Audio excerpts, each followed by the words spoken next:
Pada slide atau pada video sebelumnya sudah dijelaskan bagaimana eh, penyimpanan data menggunakan file system. Jadi secara singkat penyimpanan data menggunakan file system adalah cara penyimpanan data di mana eh, data itu tersimpan ke dalam file yang satu dengan file yang lain, di mana pada masing-masing file ini setiap data yang tersimpan itu tidak bisa diakses dari file yang lain gitu. Misalnya eh, file data agen, ya, data nama agen pada file agen itu tidak bisa diambil eh, dari file customer. Sebagai akibat dari hal tersebut, maka data nama agen itu bisa saja tersimpan pada beberapa file, misalnya pada file agen, pada file customer, pada file sales, atau file-file yang lainnya gitu. Sehingga satu data yang tersimpan di dalam beberapa file itu menimbulkan risiko kesalahan di dalam menuliskan data yang dituliskan beberapa kali di beberapa tempat yang berbeda. Nah, saat ini kita akan mempelajari lebih jauh ataupun mengambil kesimpulan dari beberapa kesalahan yang timbul dari pengelolaan data atau penyimpanan data menggunakan file system. Nah, mengapa kita perlu repot-repot untuk mempelajari masalah yang ditimbulkan pada penyimpanan data menggunakan file system, ya? Hal ini karena dengan memahami kekurangan dari file system, itu dapat memungkinkan kita untuk mengerti pengembangan dari eh, modern database, dan selain itu dengan kita mengerti kekurangan yang ada pada file system, maka hal ini menyebabkan kita menjadi eh, memiliki pengetahuan untuk mencegah kesalahan yang sama yang terjadi pada saat kita berada pada environment database, ya. Pada saat kita menggunakan database, maka kita bisa menghindari kesalahan-kesalahan yang mirip terjadi ketika kita menggunakan file system gitu. Sehingga pada saat kita berada pada environment database, kita sudah siap memiliki pemahaman yang benar di dalam menggunakan eh, konsep-konsep database.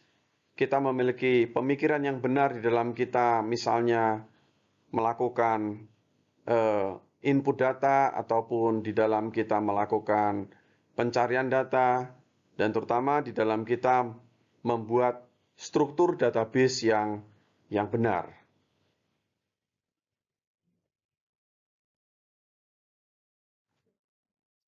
Setelah kita mempelajari kelemahan file system yang sudah dijelaskan pada beberapa slide sebelumnya, kita akan mengambil kesimpulan dari problem tersebut, ya.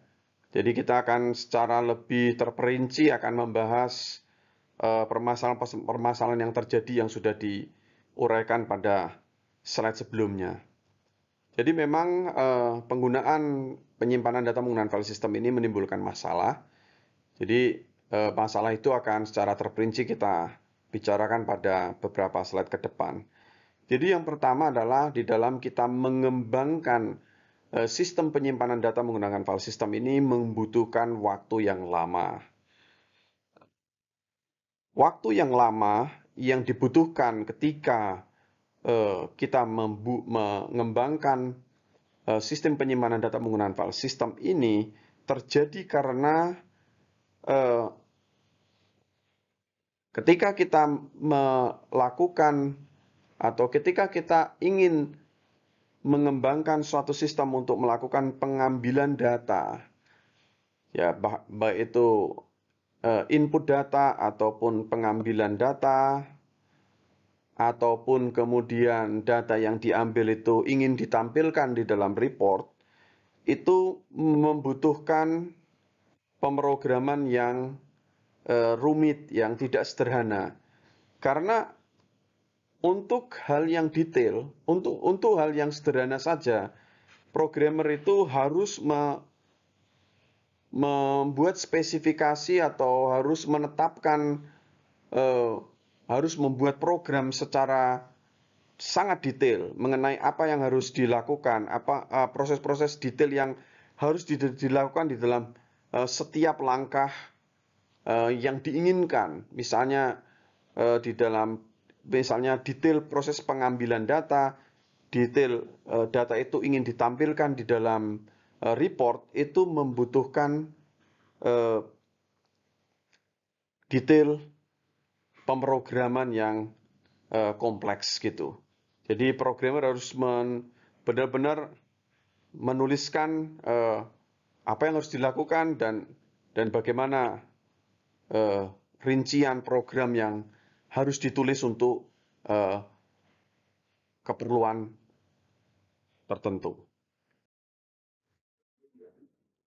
Selain pengembangan penyimpanan data menggunakan file system membutuhkan waktu yang lama, programmer atau data processing spesialis juga menghadapi masalah lain, yaitu bahwa permintaan untuk membuat report atau hal-hal lain terkait sistem penyimpanan data menggunakan file system ini ada banyak gitu. Jadi ada banyak yang meminta atau yang mengajukan permintaan kepada programmer atau data processing spesialis, sehingga hal ini sangat menyulitkan programmer atau data processing spesialis di dalam memenuhi permintaan dari banyak user. Karena cara yang digunakan pada saat itu hanya untuk menampilkan report dengan data yang berbeda-beda itu membutuhkan waktu yang lama. Apalagi ketika permintaan yang diajukan banyak, maka hal ini akan menimbulkan kesulitan yang semakin besar bagi programmer atau data processing spesialis. Kemudian yang kedua adalah penyimpanan data menggunakan file system ini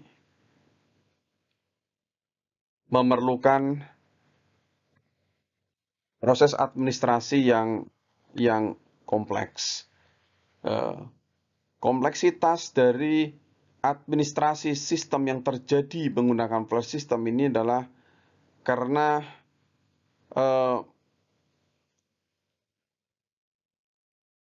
jumlah atau karena banyaknya file yang ada pada file system ini semakin lama akan semakin terus bertambah. Jadi pada awalnya hanya satu bagian saja yang menggunakan file system di dalam penyimpanan data, kemudian ada banyak bagian-bagian lain sehingga mungkin setiap bagian akan memiliki file-file yang terpisah begitu. Jadi ketika ada banyak file yang terpisah, di mana mungkin saja pada setiap file itu ada data-data yang seharusnya sama, tetapi mungkin ditulis ulang, sehingga hal ini akan menyebabkan kesulitan. Misalnya kita akan melakukan perubahan data nama agen pada file agen, maka perubahan data ini juga harus dilakukan pada file customer jika pada data customer ini ada memunculkan nama agen yang sama. Kemudian ketika kita melakukan perubahan tersebut, kita juga perlu melakukan perubahan pada file sales, karena misalnya pada file sales juga ada data nama agen yang kita ubah tersebut. Nah, sehingga secara ringkas, maka pemeliharaan beberapa file itu akan sulit, ya. Terutama ketika ada satu data yang berubah, kita harus melihat lagi apakah ada data pada file lain yang sama, atau apakah ada data yang sama itu ada di file-file yang lain, sehingga kalau ada di file yang lain tentu kita ubah karena ada perubahan pada suatu file tertentu begitu. Permasalahan yang ketiga adalah permasalahan yang terjadi karena kelemahan keamanan dan juga keterbatasan data sharing. Jadi sebagaimana kita ketahui pada file system itu, sharing data itu hampir tidak ada. Karena suatu data yang sebenarnya ada di satu file, kemudian sebenarnya juga dipakai di file lain, dan dipakai di file yang lain lagi, itu sebenarnya data tersebut tidak di-sharingkan, sehingga suatu data, misalnya seperti tadi saya sampaikan data nama agen itu bisa ditulis di banyak file. Karena ditulis di banyak file, maka suatu data itu jadi tersebar ke beberapa tempat. Karena tersebar ini, maka akan sulit untuk melakukan pembatasan keamanan atau untuk melakukan pembatasan hak akses atau untuk mengelola keamanan data. Karena misalnya kita perlu melakukan pembatasan, misalnya hanya data tertentu saja yang boleh diakses oleh bagian tertentu gitu. Misalnya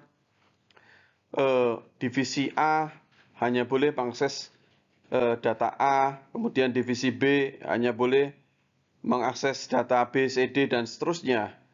Nah, karena data ini tidak, karena keterbatasan data sharing pada file system, maka data itu menjadi seolah-olah tersebar seperti yang saya sampaikan tadi. Dan hal ini akan menyebabkan kesulitan dalam melakukan proteksi data. Karena membuat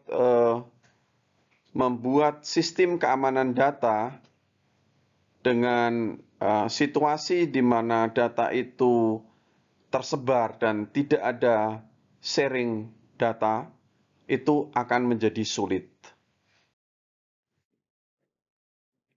Kelemahan yang keempat adalah extensive programming. Yang dimaksud dengan extensive programming adalah pemrograman harus dilakukan secara sangat detail atau secara sangat terperinci, karena ketika kita ingin mengubah suatu struktur file yang ada ke struktur file yang baru itu sangat sulit, ya.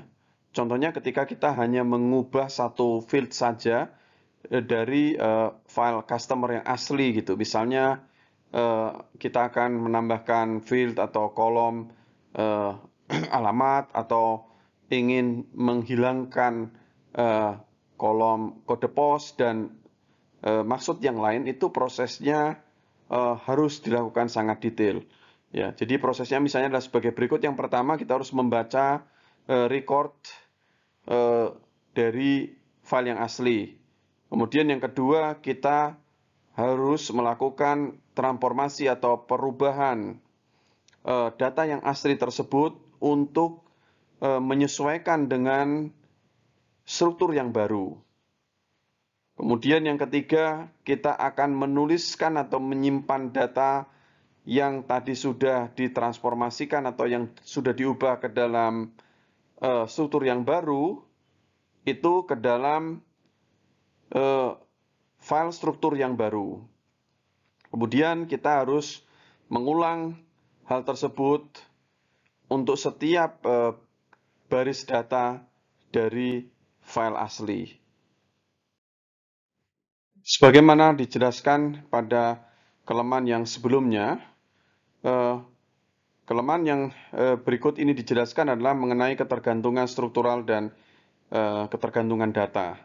Karena program aplikasi yang akan mengakses file system ini sangat dipengaruhi oleh perubahan dari struktur file system, maka dapat dikatakan bahwa program aplikasi yang dikembangkan untuk mengakses file system itu memiliki karakteristik yang namanya structural dependency, structural dependence, atau ketergantungan terhadap struktur file yang ada. Ketika struktur file berubah, maka program aplikasi itu harus diubah secara signifikan.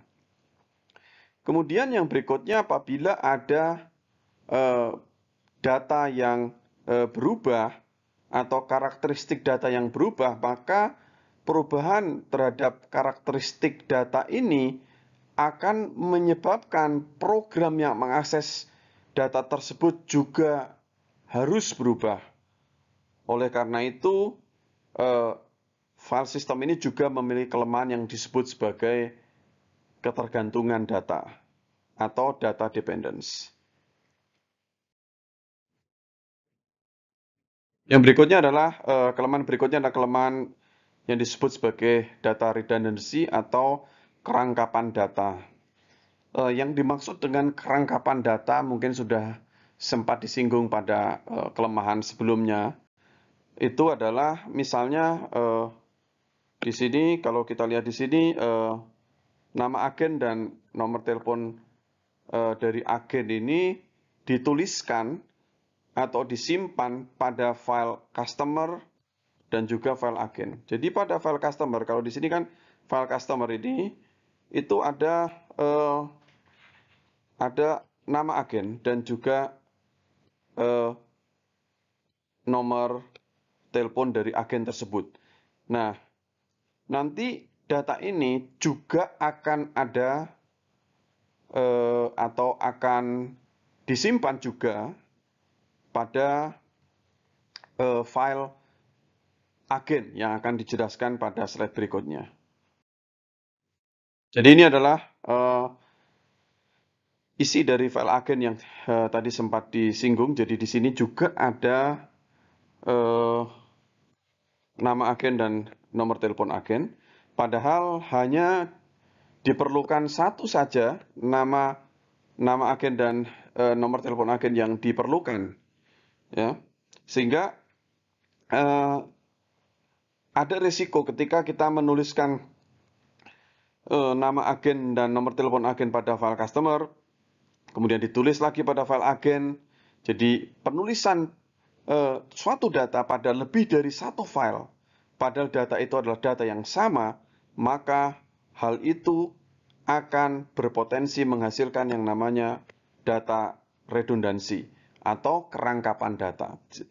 Kerangkapan data atau redundansi data terjadi ketika data yang sama itu disimpan di beberapa tempat secara tidak perlu. Maksudnya secara tidak perlu itu sebenarnya ini kan tidak perlu.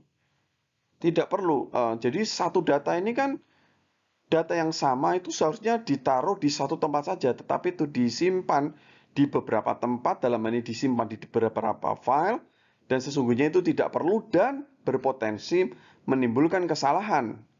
Ketika contohnya terutama misalnya kita menuliskan nomor telepon agen dari Alex Albi pada kita menuliskan misalnya nomor telepon Alex Albi pada data customer, kemudian kita tuliskan nomor telepon Alex Albi itu kembali pada file agen, itu bisa saja menimbulkan kesalahan di dalam kita menuliskan nomor telepon, misalnya ada digit yang tertukar dan sebagainya.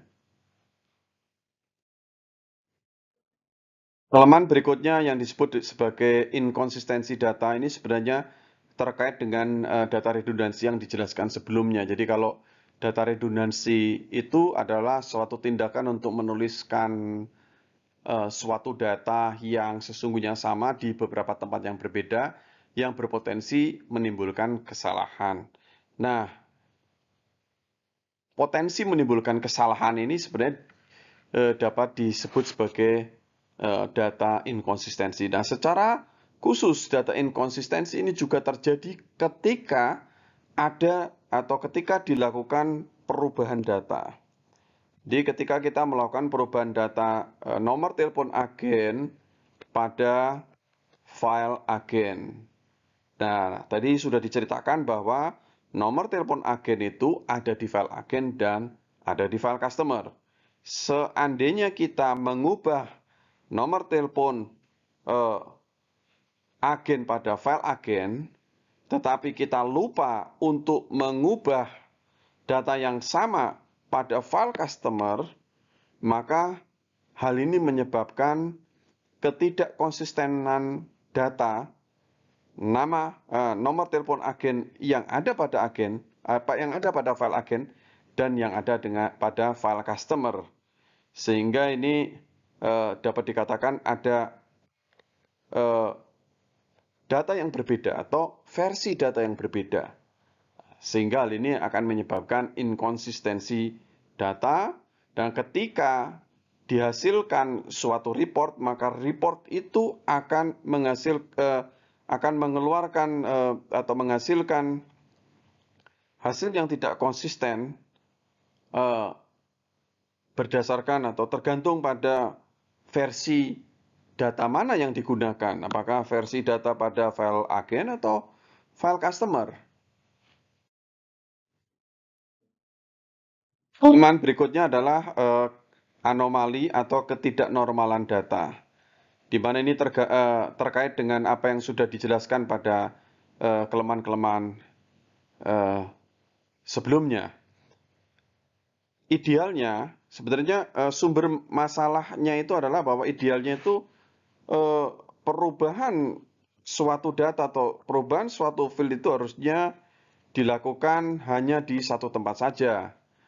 Ya, tetapi karena kan suatu data itu ada di beberapa file, maka perubahan itu harus dilakukan di banyak tempat. Nah, perubahan di banyak tempat inilah yang menyebabkan adanya ketidaknormalan data. Nah, atau dapat dikatakan sebagaimana kelemahan yang sudah dijelaskan sebelumnya, bahwa kerangkapan data atau penulisan data yang sama di beberapa tempat, termasuk juga perubahan yang kemudian harus dilakukan di beberapa tempat, itu mendorong adanya kondisi ketidaknormalan data.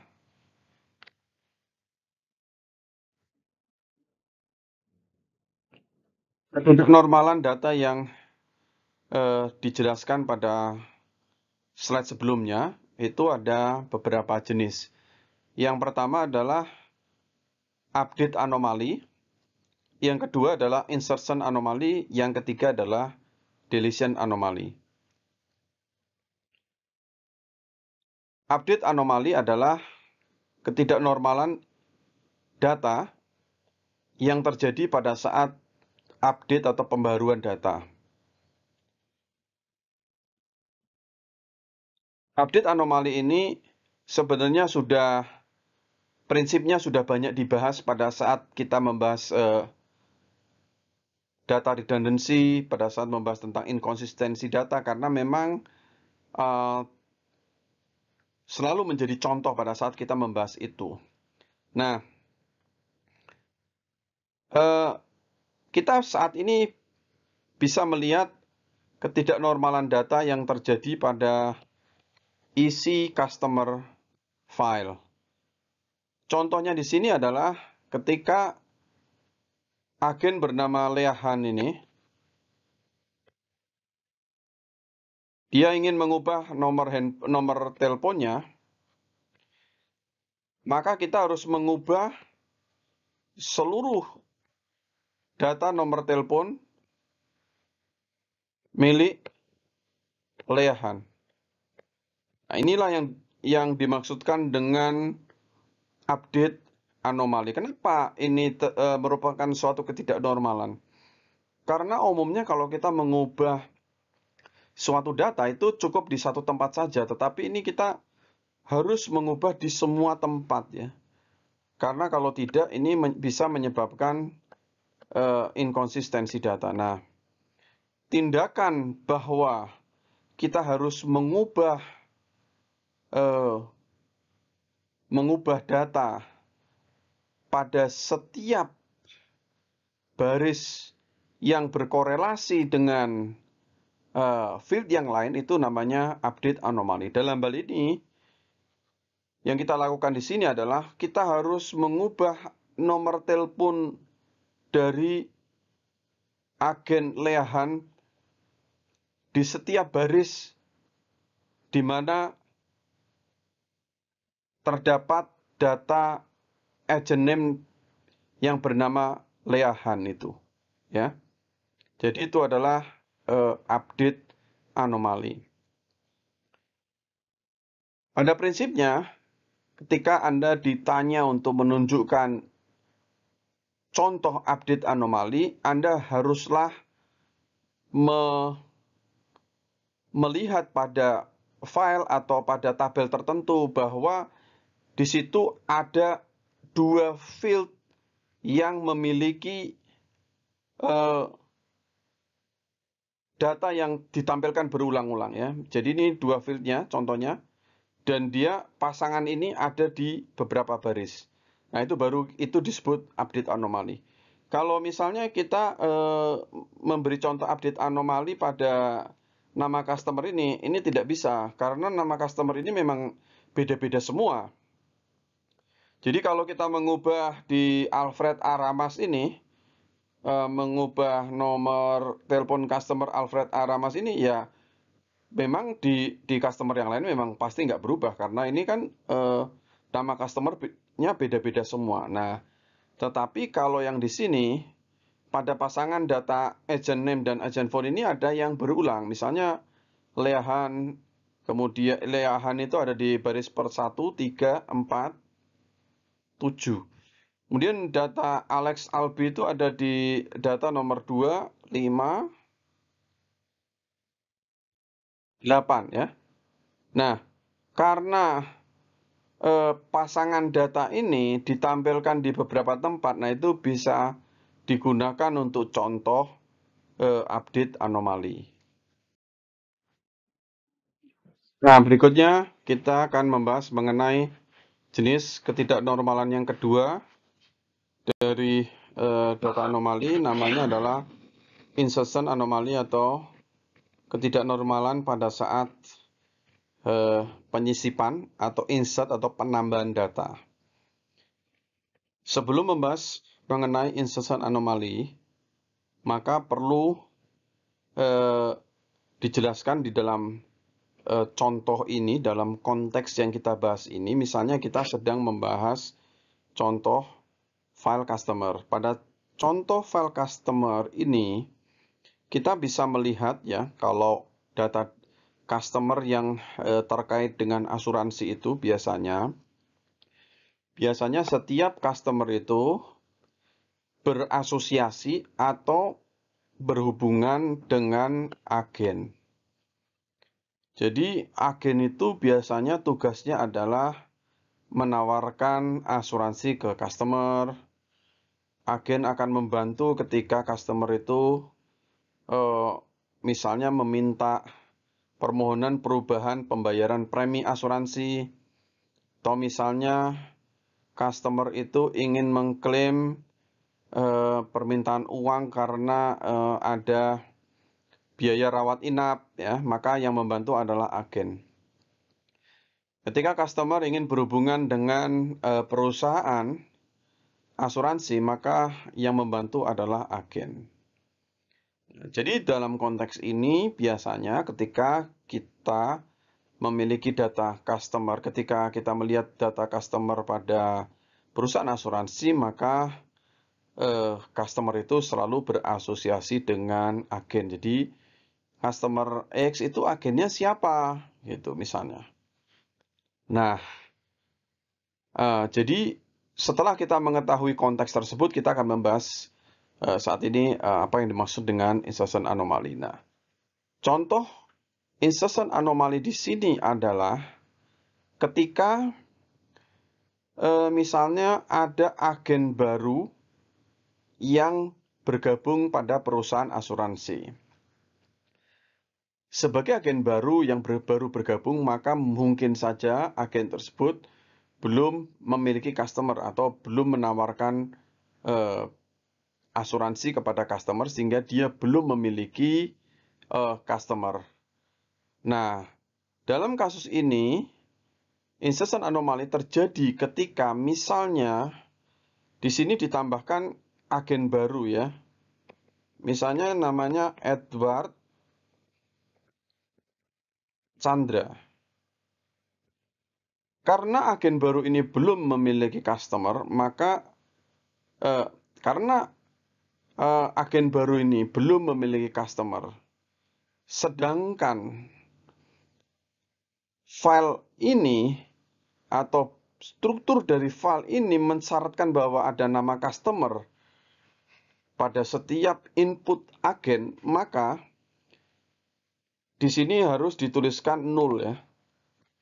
Dituliskan null artinya customer-nya itu belum ada. Nah, penambahan null pada data customer ini merupakan suatu ketidaknormalan pada saat input data. Kenapa? Karena null di dalam database itu adalah sesuatu yang sebaiknya dihindari. Null di dalam database itu adalah suatu sinyal yang tidak bagus, ya, sehingga di sini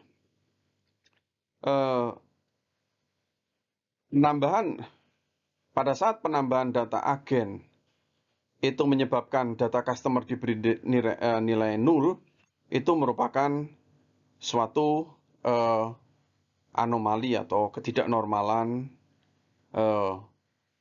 penyisipan atau input data. Nah, selain diberi nilai null, bisa saja diberi nilai dengan atau diberi input dengan dummy customer ya, apapun itu. Tapi namanya juga dummy customer ya. Ada data dummy yang dimasukkan di dalam suatu database itu adalah suatu ketidaknormalan. Jadi dapat disimpulkan ketidaknormalan pada saat atau insertion anomali itu adalah suatu ketidaknormalan yang terjadi pada saat input suatu data ke dalam file system yang dimana di dalamnya melibatkan data dummy atau data yang bukan sebenarnya karena memang belum ada datanya. Ketidaknormalan data yang berikutnya akan dibahas di sini adalah deletion anomaly, di mana deletion anomaly adalah keanehan atau ketidaknormalan yang terjadi pada saat proses penghapusan data, di mana data yang tidak seharusnya terhapus akan ikut terhapus. Nah, kita akan melihat dengan contoh di sini. Misalnya kita menghapus baris pertama misalnya ya.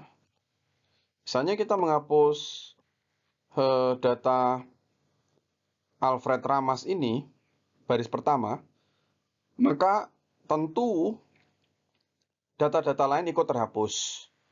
Maksudnya misalnya data nomor handphone, data alamat, data kode pos, data agent name, agent phone, dan data-data lain ini ikut terhapus ya. Kalau hal tersebut atau penghapusan yang di data customer ini menyebabkan seluruh data yang lain dalam satu baris ikut terhapus, itu bukanlah pengertian deletion anomali yang dimaksud ya. Jangan menjawab seperti itu ketika ada pertanyaan, misalnya di ujian ada pertanyaan deletion anomali itu adalah penghapusan data customer Alfred Ramas menyebabkan data agen Leahan, alamat Folk Road, dan seterusnya itu terhapus. Bukan itu. Yang dimaksud deletion anomali bukanlah itu. Lalu apa? Yang dimaksud dengan deletion anomali dalam kasus ini adalah misalnya begini. Kita menghapus data baris pertama, Leah Alfred Ramas ini ya. Kita menghapus di sini. Lalu kita menghapus baris ketiga. Ya. Lalu kita menghapus baris keempat. Lalu kita menghapus baris ke-7 ya.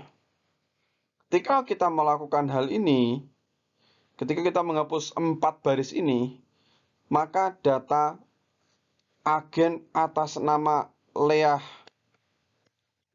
Han ini sudah tidak ada lagi. Nah, inilah yang dimaksudkan dengan deletion anomaly. Dalam kasus ini, deletion anomaly ini adalah ketidaknormalan penghapusan karena data leahan ini sudah tidak ada lagi akibat penghapusan 4 baris data.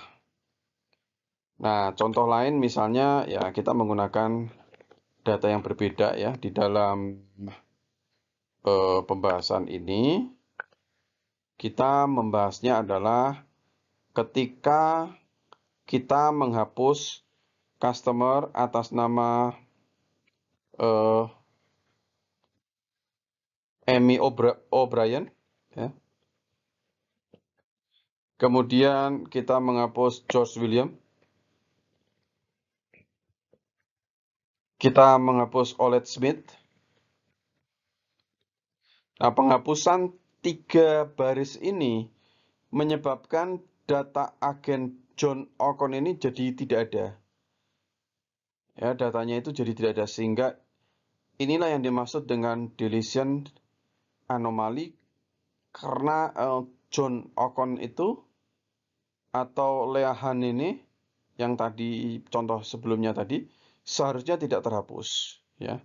Nah, kalau ini yang dihapus baru 1 baris saja, maka data John ini masih ada, ya. Tetapi karena ini dihapus di 3 baris, maka data John ini sudah benar-benar tidak ada di dalam customer file ini.